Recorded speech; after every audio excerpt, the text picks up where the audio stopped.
BJ Bennett and Kevin Price with Southern Pigskin here live from SEC Media Days in Hoover, Alabama. Day 2 just wrapping up. Day 1 was yesterday. Day 3, of course, coming tomorrow. And Kevin, it's been an interesting time. Florida and Alabama yesterday. This place was hopping when Nick Saban and the guys were in town.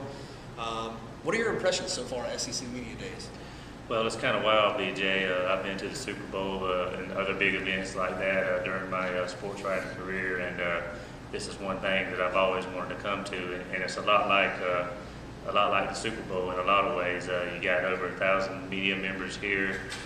You got interview rooms all over the place with print media, with website publications like yours, and just the players and the coaches are shuffling in and out of here, answering questions over and over, and just the media presence is huge, and it really reminds you of how big college football is, but particularly SEC football, as this is kind of seen as the beginning of the season. And yesterday, obviously Alabama was the headline act, Florida being here as well, the two premier programs in the conference right now, and with this being right over here in Alabama's neck of the woods, a lot of Crimson Tide fans were down there in the lobby yesterday as we arrived, and that's one of the first things we noticed is how crazy the Tide fans are about Nick Saban and their team after winning the national championship last season. Yeah, it didn't take long to know where we were. We walked in and the lower lobby was blocked off by Alabama fans. They had two SEC representatives kind of blocking off the escalators from the fans. And when Nick Saban spoke, kind of everyone went quiet. And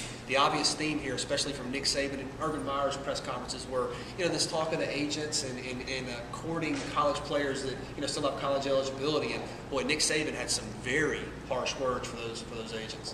Yeah, he did. He was pretty harsh, like you say. I think he kind of got fired up and got on a roll, and he compared agents to pimps, and we'll just leave it at that. But Meyer was a little bit more mild in his comments, but he said, "I won't call them pimps, but I'll call them predators." And I think the coaches try to do everything they can to educate their players, talk to their players about what they can and can't do, particularly involving this issue with agents. And we call them kids, but they are 18 to 22 years old. They should show some responsibility and things of that nature. So, on one hand, you got to hold the players accountable, but then on the other hand, these agents have to know, they're putting these kids in a tough spot, a tough situation, and something has to be done from the NCAA, from the NFL standpoint.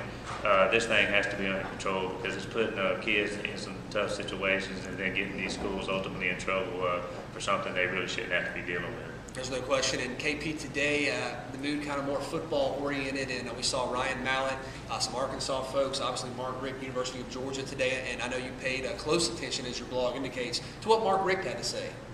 Yeah, Richt was his calm, usual self here at the media days. He handles these kind of situations very well. He's pretty open to any questions you might answer him or ask him. Certain ones he'll answer a little more in depth than other ones, but he seems to be very excited, very optimistic about this Georgia team and the potential for this season. Obviously the situation on offense with the new quarterback Aaron Murray, but we'll have to see how he develops and how he responds to being the man in the offense. But the big thing Coach Richt mentioned is it's not going to be all on him. He's surrounded by 10 other guys, 10 returning starters, including guys like A.J. Green and 2 good running backs and an offensive line that's been together for a couple of years now. So Aaron Murray's really just going to have to kind of manage the game and get the ball to his playmakers and let them do their thing. And once he kind of settles in and gets comfortable, being the man who's leading the offense, I think they'll open it up a little bit more and give him a little more free will to do some of the things he wants to do. But of course, most of the talk surrounds Georgia's defense, the new 3-4 scheme that Todd Grantham is installing there, in the spring and now as they get ready to get into fall camp. And Coach Rick really seems excited about that. The coaches that are on the staff seem to be buying into the defense. The players seem to be buying into it.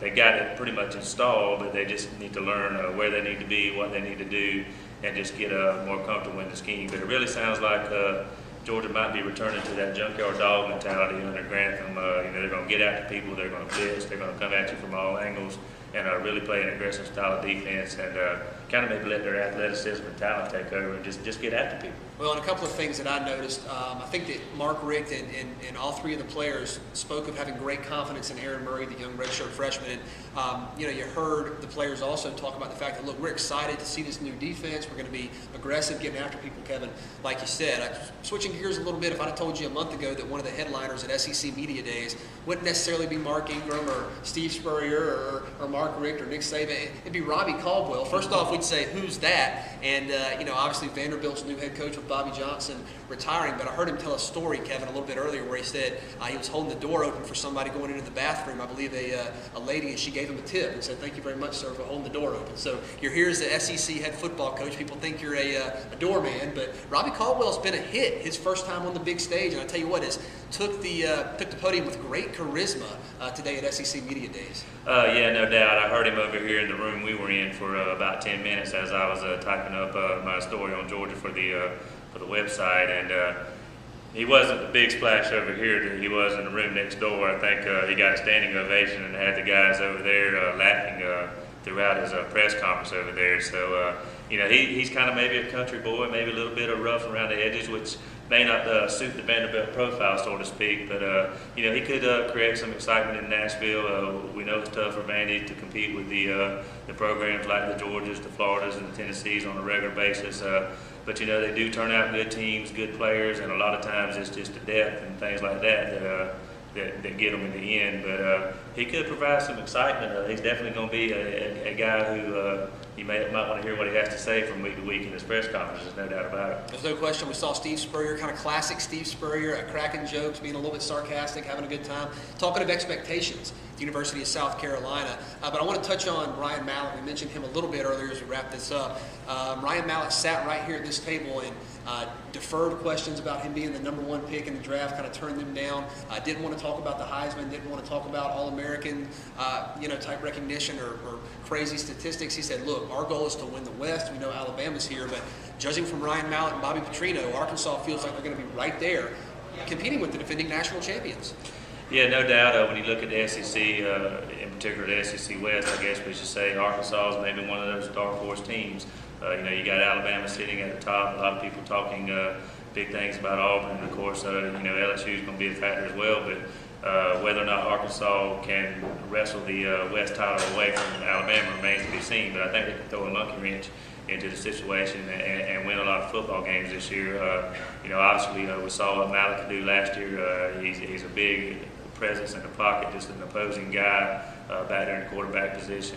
Big and strong with a strong arm, could be the top pick in the NFL draft next season if he decides to come out after his junior year this year. But yeah, he's just an impressive kid, and I think he really wanted to come back and be a part of hopefully a good season for the Arkansas Razorbacks. And he said he promised his mom that he would get his education and all that. So it's kind of refreshing to see a guy like that committed to his team and wanting to finish things out there. And like I say, he could still leave early, but he seems to be headed for big things and a bright future. Mentioned that he felt like he owed the people of Arkansas, another year with the school playing football. BJ Bennett and Kevin Price here reporting live from SEC Media Days.